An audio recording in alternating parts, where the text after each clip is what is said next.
सभी मित्रों को प्रेम भरी राधे राधे।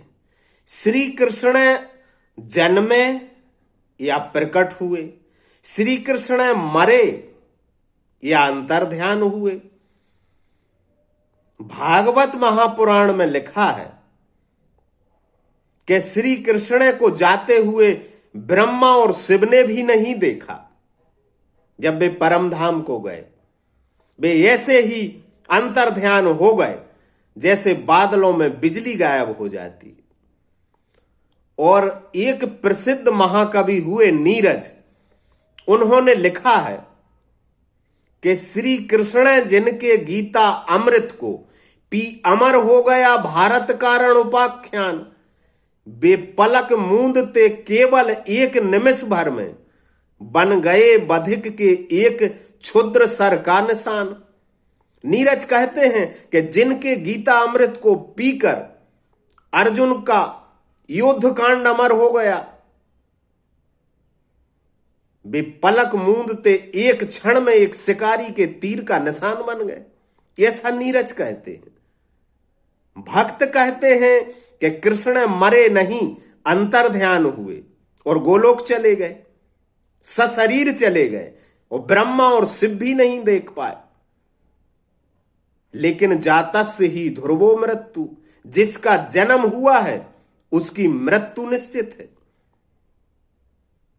और कहते कृष्ण जन्म भी नहीं लिए, प्रकट हुए मथुरा के कंस के कारागृह में, देवकी और वसुदेव के सामने चतुर्भुज रूप में प्रकट हुए। फिर वसुदेव और देवकी की प्रार्थना से शिशु रूप में आ गए और यशोदा के पास छोड़ दिए गए। ऐसी कथाएं हैं और यही प्रचलन में है। और श्री कृष्ण ने खुद कहा है भगवत गीता में कि हे अर्जुन, मेरे और तेरे बहुत से जन्म हो चुके हैं, उन सब को तू नहीं जानता किंतु मैं जानता हूं। तो जन्म होता है जिसका, उसका मरण भी होता है। और अगर कृष्ण का मरण ना हुआ होता तो हम मूर्तियां ना बनाते, क्योंकि मूर्तियां तो उसकी बनती हैं जिसका मरण हुआ हो, मृत्यु के बाद बनती हैं। कुछ भी हो, हम अपने अंदर अंदर तो सब जानते हैं कि कृष्ण भी हमारी तरह ही मरे होंगे जैसे हम सब मरते हैं। और बाली को तो वरदान था कि तुम्हारे हाथों ही मृत्यु होगी। स्वयं राम ने कहा था कि तेरा बदला चुका देंगे। और वही बाली जरा नाम का शिकारी बना और उसने अंधेरे में तीर मारा भगवान के पैर में, जो पद्म का चिन्ह था, और कृष्ण की मृत्यु हुई। कहते हैं उसी शिकारी ने उनका अंतिम संस्कार भी किया, क्योंकि यदुवंश का तो सर्वनाश हो चुका था, कोई बचा ही नहीं था। भागवत में लिखा है अर्जुन ने किया सबका अंतिम संस्कार, तिलांजलि दी। ये गहरे विषय हैं खैर, लेकिन यह जरूर कहेंगे कि जिसका जन्म हुआ है उसका मरण अवश्य होता है, क्योंकि शरीर है और आत्मा का कभी जन्म नहीं होता और ना मरण होता है। भागवत के अंतिम स्कंद को यदि आप पढ़ें तो उद्धव जी ने प्रश्न भी किया है श्री कृष्ण से कि मृत्यु क्या है और जन्म क्या है।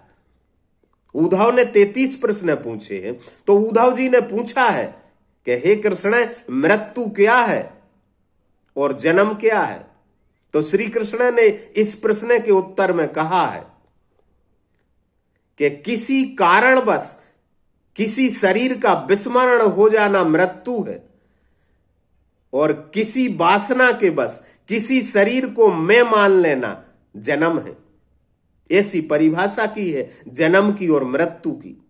श्री कृष्ण ने ही अर्जुन से भी कहा है कि नैनम छिद्यंती शस्त्राणी नैनम दहती पाव का। आत्मा ना जन्मता है और ना मरता है। और यदि तू जन्मने और मरने वाला मानता है तो भी तू चिंता मत कर, क्योंकि जन्मे हुए की मृत्यु निश्चित है और जिसकी मृत्यु हुई उसका जन्म निश्चित है।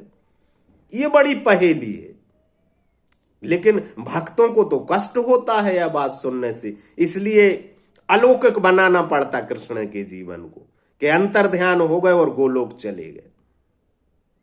वो जन्म नहीं लिए, प्रकट हुए।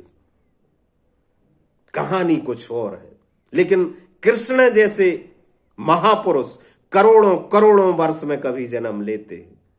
राधे राधे।